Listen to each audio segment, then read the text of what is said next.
కానీ రాకేష్ రెడ్డి అనే వ్యక్తికి ఎమ్మెల్యే పదవి సూటబుల్ అనుకుంటారా? అంటే ఒక మంత్రినో లేదంటే ఉప ముఖ్యమంత్రినో మంత్రి స్థాయిలో ఉండే వ్యక్తి కదా అని ఎప్పుడు అనిపించలేదా మీకు అట్లా? అసలు ఇప్పుడున్న రాజకీయాలకి నేను సరిపడను. బోల్డ్ స్టేట్మెంట్ అంతే. ఓకే. ఇప్పుడున్న రాజకీయ సిస్టమ్స్ నేను సరిపడను. ఎందుకంటారు ఆ మాట? అడుగడుగున అబద్ధం, అడుగడుగున అన్యాయం, అడుగడుగున అవినీతి. రాజకీయాల్లో అవినీతి ఉందా? 99%. అంటే మీరు కూడా అవినీతి చేస్తారా 2.5 ఏళ్ల కాలంలో మీ నియోజకవర్గంలో? అది ప్రజలు నిర్ణయించాలా. నేనైతే ఇంతవరకు రాజకీయాల్లో అయితే ఎలా వచ్చానో కమలంలాగా వచ్చాను, కమలంలాగానే ఉన్నాను, అలానే ఉండాలనుకుంటున్నాను. అంటే నేను అనేది ఏంటంటే ఏమి చేయలేము. ఎందుకు మాట్లాడాల్సి వచ్చింది? ఒక గెలిచిన ఒక ఎమ్మెల్యే రాజకీయాల్లో అవినీతి ఉంది అని ఇంత బాహాటంగా చెప్పిండు అని అంటే అసలు ఏ సందర్భంలో వారికి అట్లా అనిపించింది? ఎందుకు అసలు? అంటే మరి తెలంగాణ అసెంబ్లీలో చర్చలు జరిగేటి ఏంటి? దేని మీద జరుగుతున్నాయి చర్చలు? అవినీతి గురించి. అవినీతి అంటే డైరెక్ట్ గౌరవ ముఖ్యమంత్రి చెప్తున్నాడు కదా, 8,000 కోట్లు దాంట్లో స్కామ్ జరిగింది, మరి ఎందుకు అరెస్ట్ చేయవు? 4,000 కోట్లు వచ్చినాయని ఏంటి? ఇప్పుడు నేను చెప్పింది ఉపేందర్, దయచేసి తెలంగాణ ప్రజలు గమనించాలి. నేను శాసనసభ్యుడు రాకేష్ రెడ్డిగా మాట్లాడుతున్నాను. తెలంగాణ అసెంబ్లీలో చర్చల గురించి మాట్లాడుతున్నాను.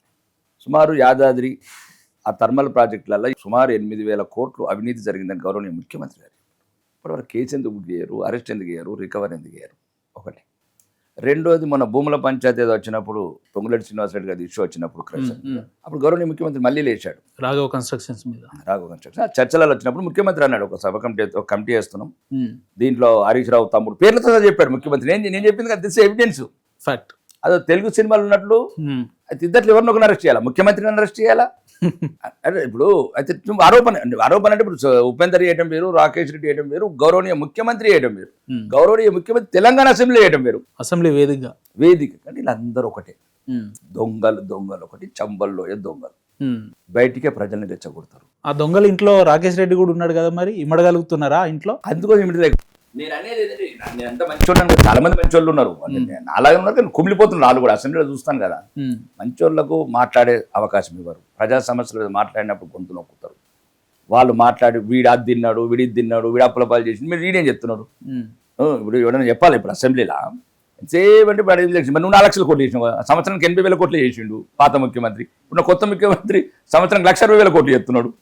ఇవి మాట్లాడితేనే మైక్ కట్టి చేస్తారు, ఇవి మాట్లాడితేనేమో రకరకాలుగా కామెంట్స్ చేస్తారు. మేమేమంటున్నాము, కొట్లాడి తెచ్చుకున్న తెలంగాణ, పానాలు పోసి తెచ్చుకున్న తెలంగాణ, నిజమైన బంగారు తెలంగాణ, మిగులు బడ్జెట్ ఉన్న తెలంగాణ ఈరోజు అప్పుల కుప్పగా చేశారు. ఇది చెప్పండి, ఇది న్యాయమా అంటున్నా. తెలంగాణ ప్రజల అమాయకత్వాన్ని ఆచరణ అంటే అప్పులు చేయకుండా అభివృద్ధి చేయడం సాధ్యం అనుకుంటున్నాను. ఇచ్చిన హామీలు కావచ్చు, పథకాలు, ఇటు అభివృద్ధి, ఈ రెండు కూడా సంక్షేమ పథకాలు నడవాలి, అభివృద్ధి నడవాలి. ఎట్లా మరి? రైట్. దీనికి ఒక ఉదాహరణ చెప్తున్నా. ఒక రైతు బంధు అనే స్కీమ్ పెట్టారు ఒక ప్రభుత్వం. ఓకే, అదేదైనా పక్కన పెట్టండి. జియో నెంబర్ 239 ఉంది. తెలంగాణ అసెంబ్లీలో చర్చ జరిగింది. రైతు బంధు గవర్నమెంట్ జియో ఏంటంటే ఇది పెట్టుబడి సాయం, పెట్టుబడి సాయం మాత్రమే రైతుకు. అంటే మీనింగ్ ఎరువులకు కావచ్చు, లేకపోతే ఇంకేదైనా పనిముట్లకు కావచ్చు, వ్యవసాయ క్రాప్కు పెట్టుబడి సాయం అనేది రైతు బంధు. అసలు వ్యవసాయం అయ్యేనోడికి 25,000 కోట్ల ఇవ్వటం ఏంది? ఇప్పుడు దీన్ని పెట్టుబడి సాయం, అది రైట్ ఆర్ రాంగ్ ప్రభుత్వం నిర్ణయించింది, రైతుకు ఉపయోగపడుతున్నది పక్కన. రైతుకే ఎందాల తప్ప సినిమా స్టార్లకు, రియల్ ఎస్టేట్ భూములకు, కొండలు గుట్టలకు ఎన్ని 25,672 కోట్లు. ఇది నేను అడుగుతున్నా, ఈ అవినీతిని అడుగుతున్నా. ప్రజాకర్షణ పథకాల ముసుగుల మీరు దోసుకుంటున్న డబ్బును అడుగుతున్నా. 25,672 కోట్లు, 10 ఉమ్మడి జిల్లాలు, జిల్లాకు 2,500 కోట్లు, నియోజకవర్గానికి 500 కోట్లు, ఒక్కొక్క ఊరుకు 5 కోట్లు.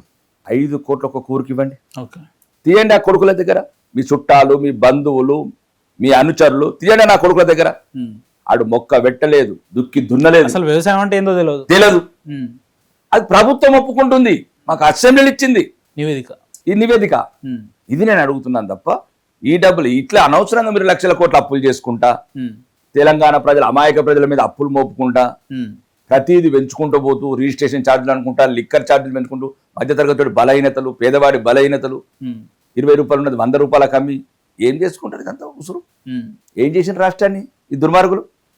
ఒక్కటి చేసిందల్లా ఒకటి బంగారు తెలంగాణని 2 ప్రభుత్వాలు అప్పుల కుప్పగా మార్చినాయి. ఒక్కటి మాత్రం, రెండిట్లో మాత్రం సక్సెస్ ఏంటంటే ఎక్సైజ్ ఆదాయం. 2 ప్రభుత్వాలు 12,000 కోట్లున్న రాష్ట్ర ఎక్సైజ్ ఆదాయాన్ని 45,000 కోట్లకు తీసుకెళ్లారు కేసీఆర్, రేవంత్. తెలంగాణ ప్రజల ఆరోగ్యాలు మొత్తం గుళ్ళ చేసారు. రేపు తాగి ఎవడు సగం మంది వచ్చినా ఆ విధవరాల శాపం మాత్రం ప్రభుత్వం తగ్గుతుంది. అంత అంత అబ్నార్మల్గా పెంచుతారా? ప్రభుత్వం ఏమో మీరు అన్నట్టు ఎక్సైజ్ శాఖనేమో ప్రోత్సహిస్తుంది, మందుబాబులను ప్రోత్సహిస్తుంది. ఇదే ప్రభుత్వంలో ఉన్న ఒక ఎమ్మెల్యే రాజగోపాల్ రెడ్డి గారు మీకు ఐడియా ఉండి ఉంటుంది. మునుగోడులో బెల్ట్ షాపులు ఉండడానికి వీల్లేదు, వైన్ షాపులు కూడా మధ్యాహ్నం 1 తర్వాత నుంచే పెట్టాలి, అది కూడా సాయంత్రం 6 గంటలకే క్లోజ్ చేయాలి. ఇది ఎక్సైజ్ శాఖ, ఎవరికి సంబంధం లేదు, ఇది నా రూలు, నా ఆర్డర్ పాస్ కావాల్సిందే. తాగి ఊర్లలో జనాలు చనిపోతున్నారు, ఆడవాళ్ళు వసూలు తీసుకున్నారు, ఇది కరెక్ట్ కాదని అంటున్నాడు. యాజ్ ఏ శాసనసభ్యులుగా మీ నేను 100% ఏకీభవిస్తానండి. రాజగోపాల్ రెడ్డి అంటే రేవంత్ రెడ్డికి పడదు. ఒకవేళ రాజగోపాల్ రెడ్డి బంగారం అంటే అది అంటాడు. ఇప్పుడు మా కర్మేంద్ర రాజగోపాల్ రెడ్డి చెప్పే బదులు ఆ రేవంత్ రెడ్డికి బాగా ఉదయం ఎమ్మెల్యేలు ఎవరైనా చెప్తే నాకు నచ్చేది. ఓకే, దాంట్లో కొంచెం సరిదిద్దాలి. ఓకే, దాంట్లో మొత్తం రాజగోపాల్ రెడ్డి చెప్పింది 100% కరెక్ట్ కాకుండా జనరల్గా బెల్ట్ షాపులు నిర్మించాలి. బెల్ట్ షాపులు నిర్మించినప్పుడు ఆ గ్రామంలో తాగడం ఎక్కడికి వెళ్ళాలి? ఫర్ ఎగ్జాంపుల్ ఇవన్నీ మళ్ళా ఒక బ్లాక్ మార్కెటింగ్కి వెళ్తాయి. అలా కాకుండా ఇప్పుడు రాజగోపాల్ రెడ్డి గారు చెప్పారు కరెక్ట్, బెల్ట్ షాప్ లేదు. ఇప్పుడు మండలంకి 1-2 ఇస్తున్నారు, గ్రామాలలో ఉండే గ్రామంలో అలవాటు ఉన్నది. ఉన్నప్పుడు ఏం చేయాలంటే ఇంతకుముందు లైసెన్స్డ్ సిస్టమ్ అంటే లైసెన్స్డ్ లిమిటెడ్ లైసెన్స్ ఫీజు పెట్టి డ్రా సిస్టమ్ పెట్టి. నీకు సింపుల్ ఒక ఉదాహరణ చెప్తున్నా, ఈ సర్కార్ది మొన్న రిఫండబుల్ ఏమిటని కడతారు 2 లక్షలు 3 లక్షలు పెంచారు ఈ మధ్యన. 2800 కోట్లు వచ్చినాయండి ఆదాయం. అవన్నీ ఇవ్వండి బాలికలకు, బాత్రూమ్లకు, స్కూళ్ళ బాత్రూమ్లకు. మీరు ఎట్లైనా రూపాయి చేయలేరు. కానీ రైతులకు గని బ్యాలకి ఏంటంటే 2800 పెట్టిన నాన్ రిఫండబుల్ డిపాజిట్. కాబట్టి అలా కదండి, మొత్తం ఒక సిస్టమ్ మార్చాలి. అవును, వీళ్ళంత వరకు తగ్గించాలా, రేట్లు పెడితే తగ్గించాలా. ఈ ఒక చేత్తో ఇస్తున్నాం, ఒక చేత్తో లాక్కుంటున్నాం. ఇప్పుడు నువ్వు ఇస్తున్నావు పెన్షన్లు 2000 4,000 రూపాయలు తాగుతున్నాడు. ప్రభుత్వాలలో కొద్దిగా ఆలోచన రావాలి, కొద్దిగా మనం ఏం చేస్తున్నాం ఏం చేయొద్దు. ఇందాక ఇంటర్వ్యూ స్టార్ట్ చేసే ముందు మీరు ఒక ఫోన్ కాల్లో మాట్లాడుతూ ఒక మాట అన్నారు, రైతులు ఏడవాలంటే కూడా కనీసం కన్నీళ్లు కూడా లేకుండా చేస్తుంది ఈ రాష్ట్ర ప్రభుత్వం, చాలా దుర్మార్గం అని అన్నారు. ఎందుకు ఆ మాట అనాల్సి వచ్చింది? అంటే ఎవరన్నా కొద్దిగా కనీస అవగాహన ఉన్న రాష్ట్ర పెద్ద ముఖ్యమంత్రి వడ్ల గింజలు రోడ్ల మీదకి వచ్చిన 45 రోజుల సమీక్ష చేస్తాడా? కొంటలేరా? ఐకేపీ సెంటర్లు ఎప్పుడు సమీక్ష చేస్తావు? ఎప్పుడు సమీక్ష చేస్తావు? వడ్లు ఒక నిమిషం అండి, వడ్లు వచ్చినాయి, ఎప్పుడు వడ్లు వారి నాట్లేనరు, ఎప్పుడు వారి కోతకు వచ్చింది. వీళ్ళు ఏమైనా ఆఫ్రికాకి వెళ్ళి వచ్చారు, అమెరికాకి వెళ్ళి వచ్చారు. Revanth Reddy, Uttam Kumar Reddy, civil supplies minister, honourable minister, home minister, అదేమంటారు చీఫ్ మినిస్టర్, వీళ్ళు ఎక్కడికి వెళ్ళి వచ్చిండ్రు? ఇప్పుడు వడ్లు నాట్లు ఎప్పుడు వేసారు? కోతలు వడ్లు వచ్చి రోడ్ల మీద 45 రోజుల నుంచి కన్నీళ్లతో ఉన్నారు. ఇంకో 10 రోజులు అయితే వానకాలం వస్తుంది, వచ్చి మధ్యలో 2 వర్షాలు వచ్చి నాశనం అయిపోయారు. రైతుల కన్నీళ్లు నడి రోడ్డు మీద ఏరులై పాడుతుంటే వీళ్ళ కనీసం కనికరం ఎట్లా పాడుతుంది? 45 రోజుల తర్వాత ఎట్లా రివ్యూ చేస్తావు? నువ్వు ఎట్లా ముఖ్యమంత్రి అవుతావు? నువ్వు ముఖ్యమంత్రివేనా? అసలు మీరు మంత్రులేనా? సిగ్గులేదా చెప్పుకోవడానికి? నిన్న ఒక 2 మంత్రులు చివరి గింజ ఎప్పుడు కొంటావు? చివరి గింజ అసలు ఏంటండి? అసలు అర్థం అవుతుంది వీళ్ళకి పరిపాలన? పర్సెంటేజ్లు దూసుకోవటము, దాచుకోవటము, ఢిల్లీకి ఎంత పంపించటము, లేకపోతే దక్షిణ తెలంగాణ 3 జిల్లాలకు ఎట్లా పెట్టుకోవటము, ఉప ముఖ్యమంత్రి దగ్గర అన్ని 5-5 కోట్ల గెస్ట్ హౌస్లు ఎట్లా కట్టుకోవటం, ఇదేనా? బంగారు తునక కొడంగల్ ఏ తునకలు చేస్తావు రేవంత్ రెడ్డి? మిగతా అన్ని తునకలు 118 తునకలని ఇద్దరు తునకలు చేస్తావా? నేను అన్న స్టేట్మెంట్ రేవంత్ రెడ్డి స్టేట్మెంట్ ఇది. కొడంగల్ బంగారు తునక అయితే మరి మా తునకలు ఏం చేస్తావు? కోసుకోపో మా ప్రజల తునకలన్నీ, 118 ప్రజల తుకులన్నీ కోసుకోపోయి బంగారు తుకుల చేసుకొని ఇస్తే కొడంగల్. వీళ్ళ దుర్మార్గులు వీళ్ళు, ప్రజాస్వామ్యం మీద నమ్మకం లేనోళ్ళు. చెప్పండి మీరు, 45 రోజుల తర్వాత ముఖ్యమంత్రి ఎట్లా సమీక్ష చేస్తాడు? ఇప్పుడు గన్ని బ్యాగ్లు అరేంజ్ చేస్తావా? నేను చెప్పిన సమీక్ష స్టేట్మెంట్స్ అది. కలెక్టర్లకు బాధ్యత, కలెక్టర్ నామాలు పని చేయమంటావా? నిన్ను బాధ్యుని చేయాలా? అసలు నిన్ను మీ మంత్రులను బాధ్యుని చేయాలా? నువ్వెట్లా కలెక్టర్ని బాధ్యులు చేస్తావు?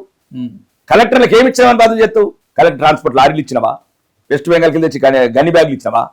లేకపోతే మ్యాన్ పవర్ సోర్సెస్ అరేంజ్ చేసినావా? ఏం కలెక్టర్లు అమాలు పని చేయాలా? కలెక్టర్లు లారీల డ్రైవర్ చేయాలా?